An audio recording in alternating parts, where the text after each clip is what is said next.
galing na mailalabas. And of course, gaya ng sabi niya, gusto namin yung kung ano yung best para sa isa't isa. Doesn't mean naman na if he wants to explore, it's okay as long as kung makakabuti para sa kanya, why not, diba? So yun, mas gusto lang naman natin at the end of the day is ma-fulfill natin yung mga dreams natin sa buhay, diba? Kasi I think isa yun sa mga point ng sense ng buhay, yung importansya ng buhay is to live your life to the fullest. So, why not? So yes. Okay, thank you and congratulations. Okay, we're down to our last two questions. Let's give it for Pep, Miss Christine. So, yung questions ko sa mga girls, kay Lady, Francine, and Elijah. Yung trailer is, di ba, lumalabas na Playboy, yung character ni Seth. So, naniniwala ba kayo sa kasabihan?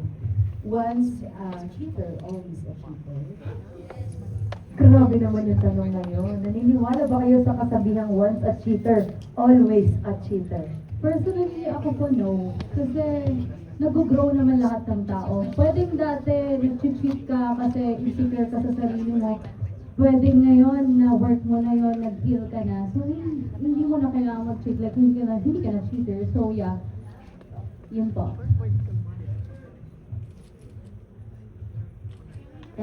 Elijah and then Francine. Ayun, same as Lady po, no, kasi everyone deserves a second chance and nasa, ano ko, nagbabago naman po yung mga tao, nagbabago for the better. Ngayon, kung magbago po siya for the worse, then sa kanila po yun. Francine? Totoo naman po na nagbabago naman po talaga yung mga tao. But for me, ang answer ko ay yes. Kasi kung kaya mo gawin in the first place, kaya mo ulitin. Mas kaya mo gawin ng maraming beses. And kahit naman na parang sabihin na bigyan ng second chance, mas nasisira, mas nagiging shaky yung trust. Kasi nagawa mo na eh. So it means, mas kakayanin mo pa the next time. Ayun lang po yung take ko na once a cheater, always a cheater. So, ikaw yung hindi na nagbibigay ng second chance kahit na mahal mo ng isang tao. Depende po sa sitwasyon. Pero if it's about cheating, no. Tapos sa mga boys, kasi di ba meron tayong stigma na pag pogi ka, naloloko. Grabe naman talaga. Pag pogi ka, kailangan ba pogi lang talaga? Ano na gano'n, na pag pogi, ang isip ng iba is, naloloko sa people. So, ano yung take nyo? Or kung, di ba pag may napapalitaan tayo mga naloko, nadadamay yung mga lalaki, parang ano, niloloko sila.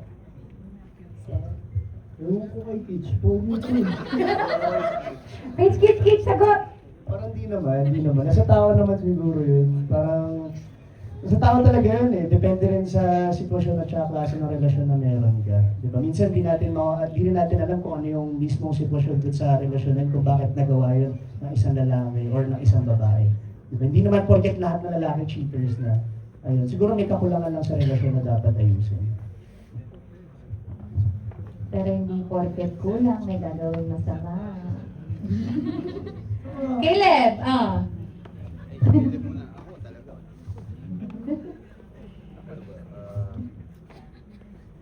Kaya mo yan.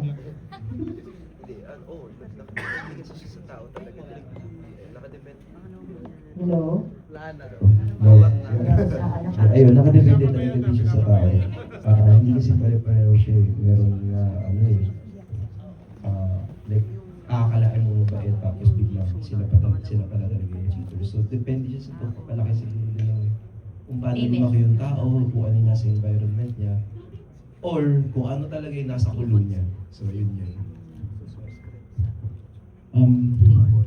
I think yung stigma is, meron yung stigma because it actually happens sa mga lalaki. And that's not something na i-deny natin. I think maraming girls na natuloy yung naloloko. So it's not surprising sa mga men. But, yeah, naniniwala ko doon na, I mean, pero hindi naman, iba-iba naman yung tao. So, yeah, yun yung isip ko.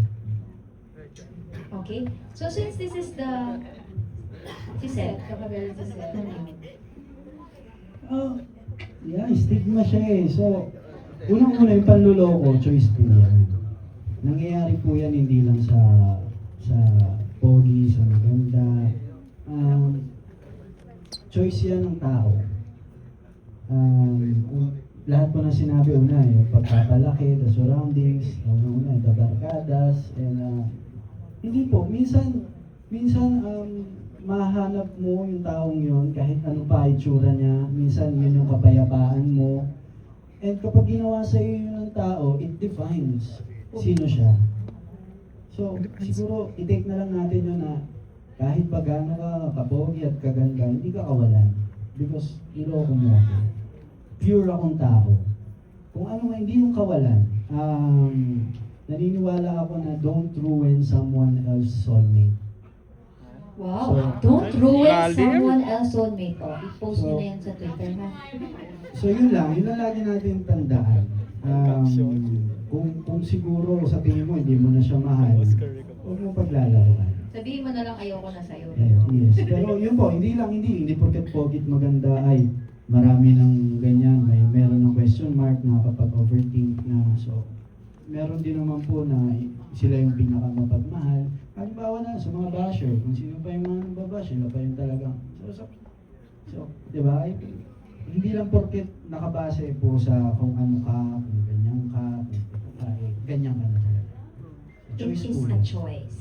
Thank you. Congratulations. Alright. Thank you so much, Miss Christine Bailon from PEP. And then before we invite everybody, to invite everyone, kumbaga, naimbitahan ng lahat on video, naimbitahan ng lahat na manood ng She Who Must Not Be Named. Meron tayong phone-in question from Jonel Estilore of Cinema Bravo. Specifically for Francet, anong feeling nyo na kayo ang una sa tatlong love teams na magkakasunod na ipapalabas sa sinehan ngayong summer? When I say tatlong love teams, ang mga kasunuran po ay ang JM Piang at ang Don Bell. So Francet, and then JM Piang and Don Bell, ano pong maisasagot niyo dito? Siyempre, we're grateful po. Unang-una naman, kami po yung pinakaunang ipapalabas, and then next sila, JM Piang and Don Bell. Siyempre po, happy kami. Happy kami sa kabila ng estado natin ng Filipino movie industries.